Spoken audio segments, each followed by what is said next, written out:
Bueno, pues qué dicha que estamos aquí reunidos en el nombre de Jesús. No sé si sabían, hace 2021 años se reúne en el Día del Señor, en el pueblo de Dios. Somos parte de esa herencia, somos parte de la nube de testigos y eso me emociona. Estamos en el Sermón del Monte y la semana pasada hicimos un repaso general, hicimos un overview de lo que habla el Sermón del Monte, y ahora el Sermón del Monte empieza con las bienaventuranzas. Entonces, de una manera muy simple y muy rápida voy a hablar ciertos detalles de las bienaventuranzas y después nos vamos a meter en la primera bienaventuranza. Entonces, si tienen sus Biblias, pueden abrirlas en Mateo 5, y si no tienen sus Biblias, por favor cómprense una ahí afuera, y si no la trajeron pueden verla arriba en la pantalla. Pero antes les pido que me acompañen en una oración. Bueno, sería más apropiado leer primero las bienaventuranzas, las vamos a leer todas enteras y después vamos a orar. Quiero no solo leer la bienaventuranza que nos toca el día de hoy, sino todas las bienaventuranzas. Entonces, Mateo capítulo 5, empezamos desde el 1 hasta el 12, hasta el 11. Dice la palabra de Dios: cuando vio a las multitudes, subió a la ladera de una montaña y se sentó. Sus discípulos se le acercaron y tomando él la palabra, comenzó a enseñarles diciendo: dichosos, benditos, bienaventurados, felices los pobres en espíritu, porque el reino de los cielos les pertenece. Dichosos los que lloran, porque serán consolados. Dichosos los humildes, porque recibirán la tierra como herencia. Dichosos los que tienen hambre y sed de justicia, porque serán saciados. Dichosos los compasivos, porque serán tratados con compasión. Dichosos los de corazón limpio, porque ellos verán a Dios. Dichosos los que trabajan por la paz, porque ellos serán llamados hijos de Dios.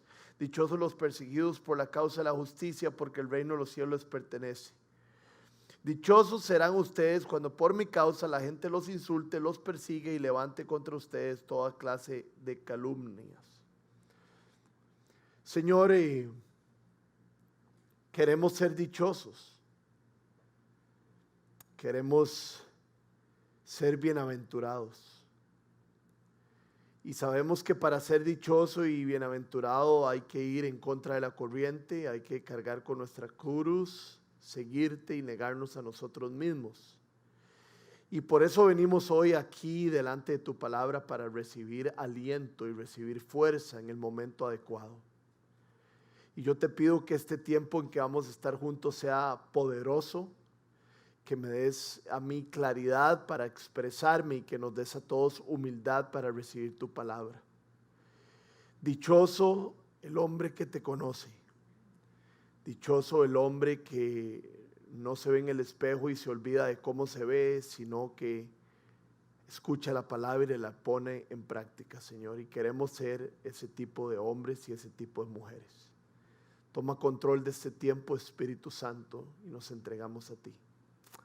Amén.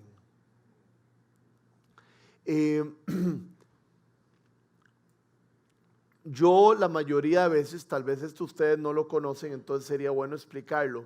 Muchas veces yo utilizo algunas palabras en inglés porque sé que mucha gente de nuestra congregación habla en inglés. Entonces, al escuchar algo en español y escucharlo en inglés, tiene un mejor entendimiento. Además de que yo tuve la oportunidad de ir al seminario y estudié en inglés, entonces muchos de los conceptos teológicos que tengo son en inglés. Claro, yo tengo la responsabilidad de traducirlos bien porque estamos en Costa Rica, por supuesto. Pero a veces hay cosas bastante interesantes en inglés y les voy a dar un detalle.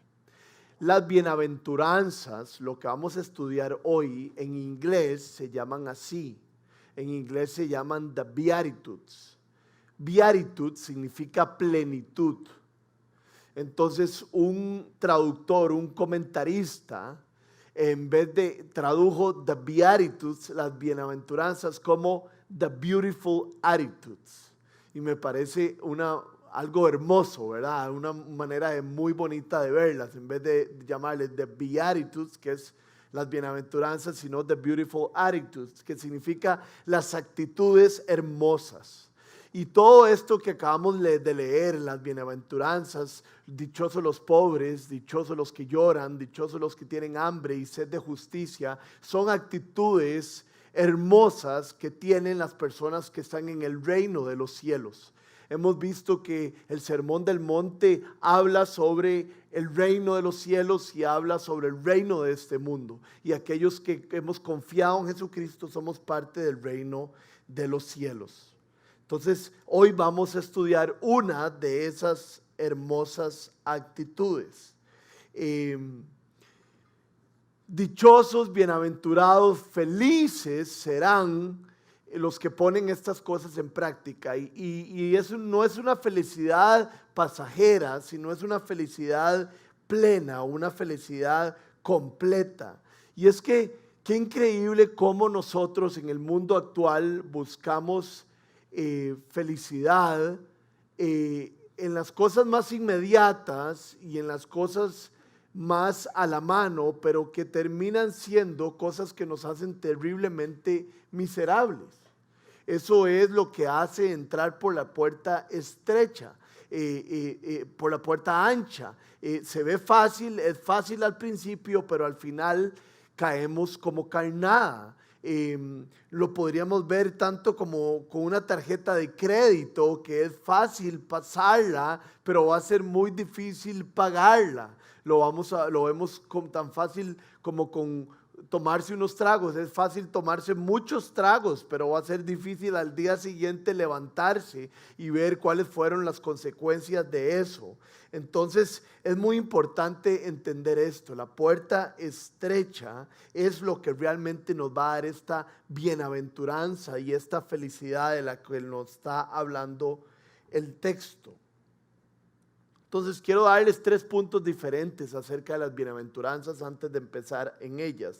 El primero es que todo cristiano debería vivir las bienaventuranzas. Todo cristiano debería vivir las bienaventuranzas. No debería ser extraordinario para nosotros tener hambre y sed de justicia. No debería ser extraordinario para nosotros buscar la humildad. Por supuesto que algunos tenemos más desarrollados ciertas buenas actitudes, como les hemos llamado, ciertas actitudes hermosas, pero lo que debemos de buscar es desarrollarnos en todas. Los cristianos tienen diferentes oficios. Algunos somos pastores, algunos no somos pastores, algunos somos maestros, algunos tenemos un don de hospitalidad. Los cristianos tienen diferentes oficios, pero todos los cristianos deben buscar el mismo carácter. El mismo carácter, y ese mismo carácter es lo que los estoy invitando a tener. Las bienaventuranzas son para todos nosotros. Otro tema importante acerca de las bienaventuranzas es que más o menos se complementan una sobre otra. No se puede tener hambre y sed de justicia si antes no se fue pobre en espíritu. No se puede llorar si antes no se sintió el corazón de Dios en nosotros. Entonces una se va sosteniendo sobre la otra. De hecho, en la manera gramatical en que está escrita las bienaventuranzas, que las escribió Mateo, que es un judío, vemos que una está escrita sobre la otra. La primera bienaventuranza dice: dichosos los pobres en espíritu, porque de ellos les pertenece el reino de los cielos. Y la última bienaventuranza dice: dichosos los perseguidos por causa de la justicia, porque de ellos es el reino de los cielos, o el reino del cielo les pertenece. El hecho de que se hable de que el reino de los cielos les pertenece en la primera y se hable de que el reino de los cielos les pertenece en la última, es una construcción gramatical judía para decir que ese es el tema principal. Y es algo muy interesante, porque lo que está diciéndoles Mateo es: ustedes han esperado un reino material, ustedes están esperando un Mesías que les ayude políticamente, pero lo que yo les estoy ofreciendo, Jesucristo les está ofreciendo, es un reino de los cielos. Es algo invisible, es algo primordialmente al principio interno, que después será de todo tipo. Y un tercer punto trascendental es que ninguna de estas gracias podría llamarse una tendencia natural. Por eso es que les llamamos gracias, porque son gracias que Dios nos da. Usted naturalmente no es pobre en espíritu. Usted naturalmente no llora por los que no tienen. Esto es una operación del Espíritu Santo en nosotros. Entonces, para vivir esas actitudes hermosas de las bienaventuranzas, lo primero que hay que tener es el Espíritu Santo, para que el Espíritu Santo trabaje en nosotros. Las bienaventuranzas son para los cristianos. Y para, como dice el mismo Sermón del Monte, por nuestros frutos nos conocerán. Entonces, antes de empezar las bienaventuranzas, tenemos que volver a recordar que esto es para el reino de los cielos. Esto es para las personas que hemos confiado en Jesús, que es contrario al reino de este mundo. De hecho, David Wells habla de su preocupación acerca de este mundo y cómo el mundo se ha metido en la iglesia en vez de la iglesia en el mundo. Vean la frase que les traigo, dice: la teología, o sea, el estudio de Dios, la búsqueda de Dios, el entendimiento de las escrituras se ha convertido en terapia. Terapia, o sea, todo se trata a mí, yo quiero sentirme bien, yo quiero estar tranquilo, y eso no está mal, pero nunca vamos a encontrar un momento terapéutico si no es en la presencia de Dios. El interés bíblico y en la justicia ha sido respaldado por la felicidad. A mí solo me importa pasar un momento bonito y no me interesa lo demás. Y la santidad ha sido reemplazada por el sentimiento. No hay una verdad absoluta que yo busque, sino lo que yo busco son mis sentimientos. Entonces, por medio de las bienaventuranzas, lo que debemos de buscar es que nuestra vida sea atractiva hacia el mundo por lo diferente que es nuestra vida ante el mundo. Hemos creído que mientras más parecidos seamos al mundo, más atractivos vamos a ser para el mundo, para que se acerquen a Jesús. Pero es una completa mentira. Mientras más diferentes seamos del mundo y más busquemos la santidad, más atractivos vamos a ser para el mundo y más preguntas van a tener ellos para nosotros. Entonces, vamos a la primera bienaventuranza.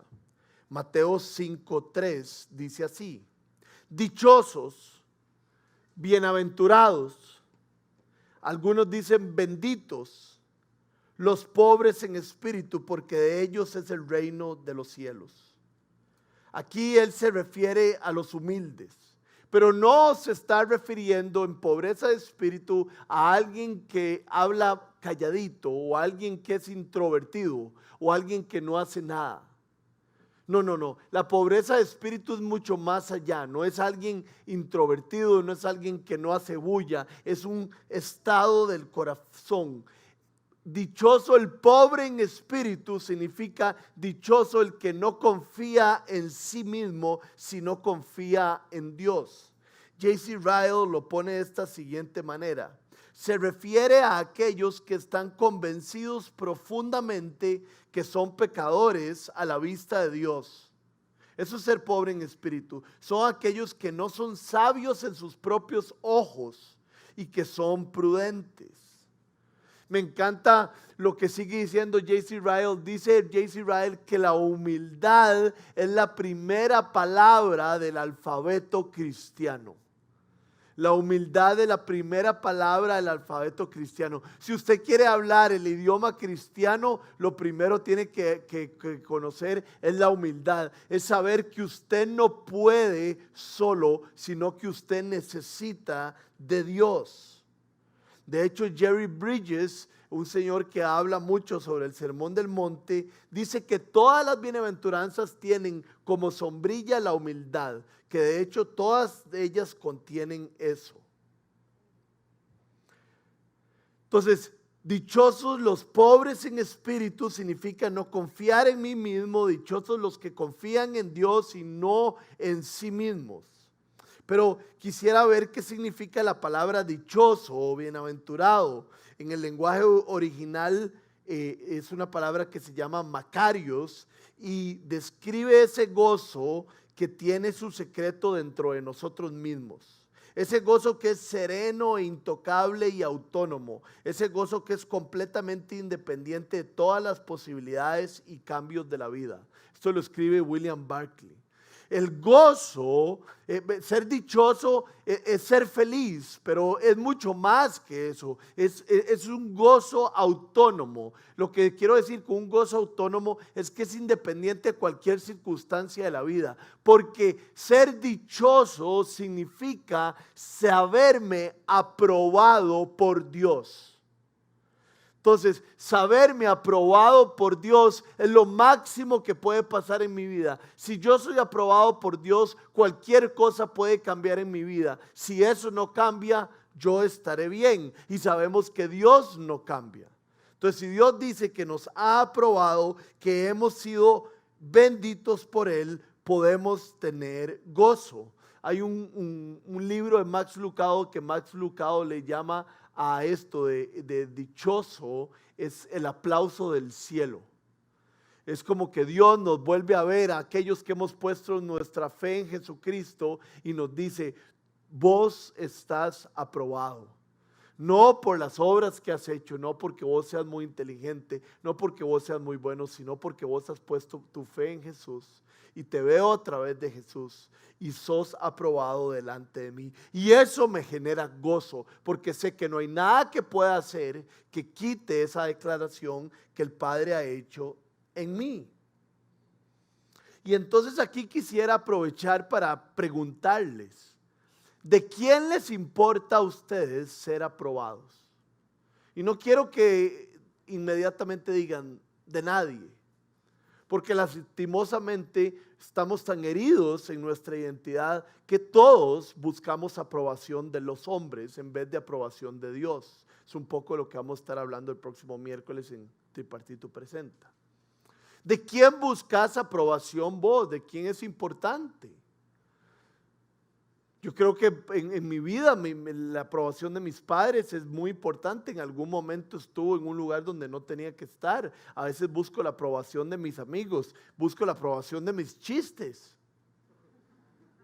No como el de hoy, pero el de otros momentos. La aprobación de que corrí bastante, corrí muchos kilómetros y le cuento a la gente. Pero realmente la aprobación que nos tiene que importar es la aprobación de Dios. Porque si Dios me ha aprobado, si Dios me ve como su hijo, ¿qué más me falta y qué más me va a faltar nunca? Hay una historia de Martin Lloyd Jones, un gran predicador inglés, que llega a una ciudad y un hombre lo recibe y le quita las maletas y le dice, Doctor Martin, yo le voy a llevar las maletas y yo lo voy a llevar a la casa donde usted se va a quedar a dormir. Y yo no soy nadie en la iglesia, yo no tengo ninguna posición buena en la iglesia y me han escogido para esto. Yo quiero que usted sepa que yo soy su esclavo de aquí en adelante. Y Martin Lloyd Jones dice, este hombre estaba ansioso por ver lo humilde que él era. Y más bien estaba negando lo que quería probar. Entonces, si nosotros andamos buscando la aprobación de los hombres, siendo humilde para que los hombres nos vuelvan a ver y digan, qué humilde es este hombre, estamos probando exactamente lo contrario. Cuando somos humildes de verdadmente y cuando somos pobres en espíritu, lo que siempre estamos buscando es la aprobación de Dios, pero ya una vez que Él nos la ha dado en Cristo Jesús. Entonces, indaguemos un poquito más en esta pobreza en espíritu. Cuando yo vivía en San Ramón de Tres Ríos, mucho más joven, con mis papás, la señora que nos ayudaba en la casa a limpiar y a cocinar y cosas así, se llamaba Olga Méndez. Y yo jugaba fútbol con los hijos de Olga Méndez y eran menores que yo, entonces me quedaba súper bien porque yo siempre ganaba por goleada. Entonces, muchas veces fui cerca de la casa de Olga Méndez y en la casa de ella estuve. Además, ella tenía una sobrina que se llamaba Angélica, que era muy bonita. De hecho, fue mi primer beso. En 6º grado. No, está bien, ¿verdad? No está tan mal. claro, la primer beso de Ela va a ser como a los 21 años de mi hija. Y Olga Méndez tenía un trabajo sencillo con nosotros, y Olga Méndez era pobre y tenía que ver cómo hacía para estirar su presupuesto para llegar hasta final de mes con comida. Eso es pobreza. Pero de lo que se habla aquí, dichosos los pobres en espíritu, no es de ese tipo de pobreza que se habla de pobreza extrema. La palabra en el original tokos significa pobreza extrema. No es el que estira el presupuesto para tener arroz y frijoles a final de mes, sino es el que no tiene arroz y frijoles en ningún momento.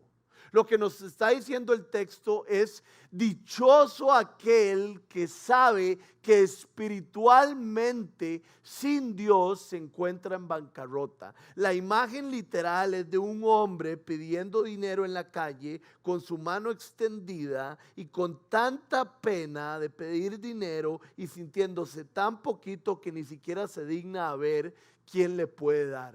Es una miseria espiritual. Es saber que yo no tengo nada que me encomiende a Dios, que dependo totalmente de su gracia, de su brazo, de su ayuda. No tiene nada que ver con ser tímido, no tiene nada que ver con creerme menos, no, significa entender que espiritualmente estoy desesperado por la ayuda de Dios. Juan 15:5 dice lo siguiente: yo soy la vid y ustedes son las ramas, el que permanece en mí como yo en él dará mucho fruto. Separados de mí ustedes no pueden hacer nada. Esta es la única manera de encontrar la salvación y es la única manera de caminar en santificación, sabiendo que lejos de Dios no puedo hacer nada, realmente nada que dé fruto, nada que valga la pena.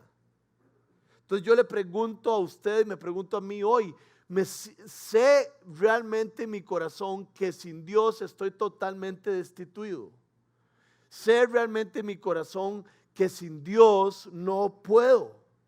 Porque ese es el lugar donde tiene que llegar un ser humano y una mujer y un hombre para encontrar la salvación. Es Dios. No tengo nada en mí que me encomiende y que me lleve al cielo. De hecho, solo tengo pecado en mi vida.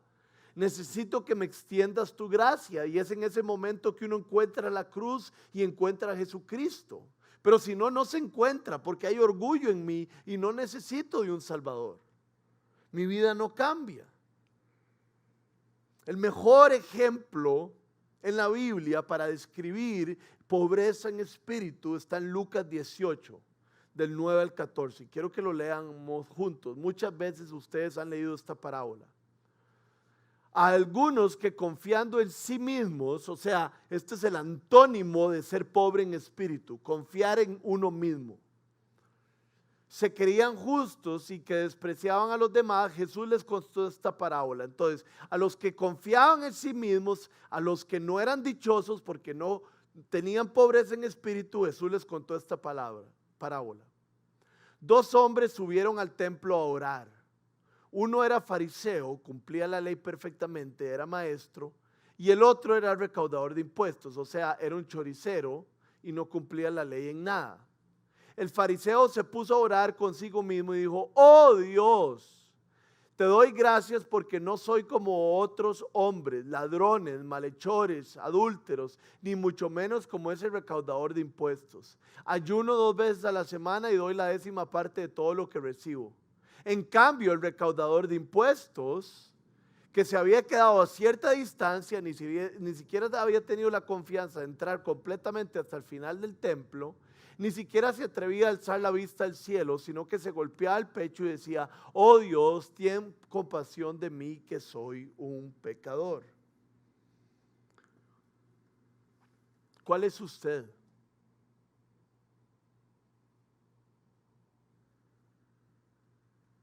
¿Cuál es usted hoy a las 10 de la mañana?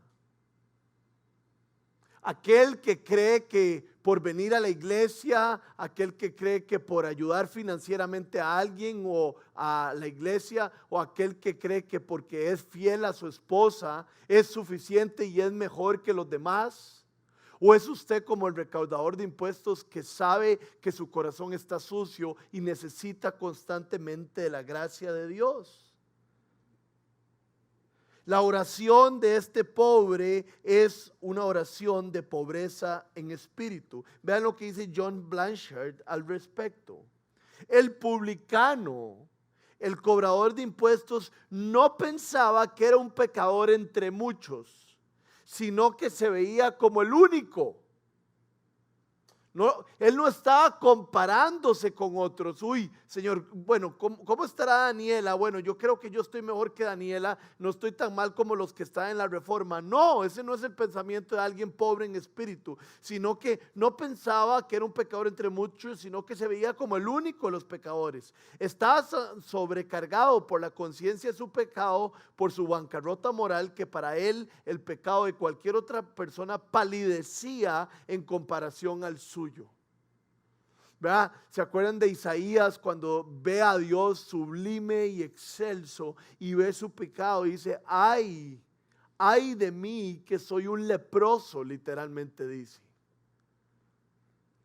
Y nosotros a veces vemos a ciertas personas como leprosas, como personas de las cuales deberíamos alejarnos de ellas porque están llenas de pecado, pero entonces eso obstaculiza a nosotros vernos el nuestro. Y yo no sé si les ha pasado, pero a mí Dios me ha quitado pecados muy grandes, y de hecho así los veo, como pecados muy grandes.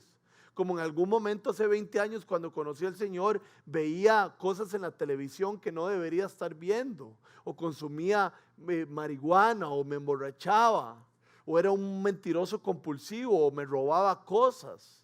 Y ya no tengo ninguna de esas cosas. Y la pregunta es si todavía tengo la misma necesidad de Dios y de su gracia que tuve en aquel momento. ¿O será que ahora las malacrianzas que le hago a Luciana de vez en cuando y el egoísmo que nadie ve es menos o mayor que aquel tiempo? Esto no se trata de echarnos una tonelada de esa tierra que hay allá en esa construcción encima, es decir, yo no sirvo para nada. No se trata de eso. Se trata de ver a Dios en su santidad y tan increíble, y verme quién soy yo y decir, Dios, te necesito. Dios, tú has puesto valor en mí porque enviaste a Cristo a morir por mí. Entonces, gracias a eso me doy cuenta de tu gracia y de tu amor y me entrego a ti. Eso es pobreza en espíritu. No se pierdan esto y apúntenlo si quieren. El primer link, el primer puente, lo primero que me conecta a mi persona y a Cristo no es mi bien, sino mi maldad. Lo primero que me conecta a Cristo no es mi bien, sino mi maldad, porque por medio de mi maldad me doy cuenta lo mucho que necesito de Cristo. No es mi mérito, sino mi miseria. No es mi estar de pie, sino mi caer. Si usted hoy está sufriendo las consecuencias de un pecado, si usted hoy se siente caído, es el mejor momento para acercarse a Cristo, porque usted se ha dado cuenta lo poquito que es usted y lo mucho que es Él. O sea que nos estamos dando cuenta que esta pobreza en espíritu de la que estamos hablando no es solamente la pobreza en espíritu que necesito para venir a Dios en salvación, en que Él me acepte en su reino, en que Él me perdone, sino que la pobreza en espíritu que se necesita para estar caminando con Dios hasta que lleguemos al cielo. Pobreza en espíritu se necesita para salvación y pobreza en espíritu se necesita para santificación. Así como vinieron a Cristo, continúen caminando en Él. ¿Cómo viniste a Cristo, Rodrigo? Desesperado. ¿Cómo viniste a Cristo, Rodrigo? No confiaba en mí mismo, necesitaba un Salvador. ¿Cómo viniste a Cristo, Rodrigo? Totalmente pobre en espíritu. Bueno, así como viniste a Cristo, continúa por el resto de tus vidas, porque realmente nada ha cambiado. Seguir desesperado por Dios. ¿Se siente usted así? Porque si no, no vamos a ser dichosos. Si no, el reino no nos va a pertenecer. Vean lo que dice Pablo en Timoteo 1:15. Este mensaje es digno de crédito y merece ser aceptado por todos, que Cristo Jesús vino al mundo a salvar a los pecadores, de cuales yo soy el primero. Lo interesante de esto es que Pablo está hablando en presente. Pablo no se está refiriendo de que él es el pecador más grande cuando perseguía a la iglesia y cuando mataba a los cristianos. Él está hablando de que hoy, cuando él es misionero, cuando él es el líder de la iglesia, es el más grande de los pecadores. Él tiene claro la gracia que necesita de parte de Dios. Y es que como uno se puede confundir, ¿verdad? Es que ya no hago estas cosas tan grandes y tan llamativas. Y por eso es que vamos a ver que el Sermón del Monte es tan profundo, porque el Sermón del Monte trata con nuestro corazón. No se trata de ver una mujer y cometer adulterio con ella, sino se trata de los pensamientos que podrías tener. No se trata de tratar mal a tus enemigos, sino se trata de amarlos. Es algo mucho más profundo adentro. Hay un himno muy famoso que ha sido traducido por lo bueno que es, que habla de esto, de cómo venir al Señor.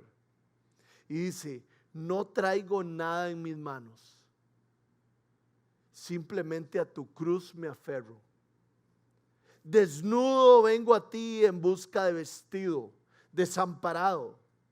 Miro a ti en busca de gracia. Yo a la fuente vuelo. Lávame, Salvador, o muero. Esa es la actitud, ese es el dichoso, ese es el bendito, el pobre en espíritu, el que le pertenece el reino de los cielos. Aquel que viene delante de Dios y le dice: Señor, no traigo a ti nada en mis manos, simplemente de tu gracia me aferro, a tu cruz abrazo, huyo hacia tu fuente. Lávame, Salvador, o me muero. Si Cristo no está, no puedo. Me encanta cuando Moisés le dice a Dios: ok, Dios, yo voy, pero si usted no va con nosotros, yo no voy a ningún lado. ¿Es eso lo que hay en nuestro corazón? Porque tuvimos tanta gracia fue que estamos hoy aquí. Él nos invitó a la fiesta cuando nosotros no queríamos ir a la fiesta. Él nos extendió la invitación cuando estábamos muertos. No dábamos la talla, no cumplíamos con los requisitos. ¿Todavía recordamos eso?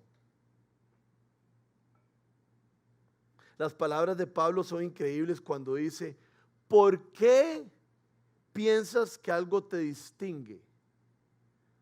¿O qué tienes que no hayas recibido? Y si lo recibiste, ¿por qué te glorías como si no lo hubieras recibido? En Cristo es que existimos y en Él encontramos nuestra vida. Y cuando yo hablo de estas cosas y me pregunto, ¿estoy exagerando? Es tan fuerte el mensaje que nos está dando la Biblia. Y ahí mismo me respondo: ¿por qué me duele tanto entender que no hay nada que yo pueda traer a la mesa? Porque todavía hay orgullo en mí. Desnudo vengo delante de ti, Señor, y dependo de que tú me vistas. Así estoy hoy, así quiero estar el resto de mis días. Dichosos, bienaventurados, benditos, felices, con gozo verdadero, autónomo de cualquier circunstancia. A ellos les pertenecerá el reino de los cielos, a los que son pobres en espíritu, a los que no confían en sí mismos. Termino con una historia que yo creo que algunos de ustedes ya la han escuchado porque la he contado muchas veces, pero Es una gran historia. Resulta que había una iglesia en Londres muy grande que había plantado otra iglesia. Digamos, en el ejemplo de nosotros sería que, digamos, ahí en Barrio San Francisco, camino a Construplaza, lo que estamos haciendo con las mujeres y lo que queremos hacer con los hombres eventualmente sea algo fructífero, y que alguien de ahí, sería lo mejor, salga para ser un gran líder y funde una iglesia y nosotros los apoyemos.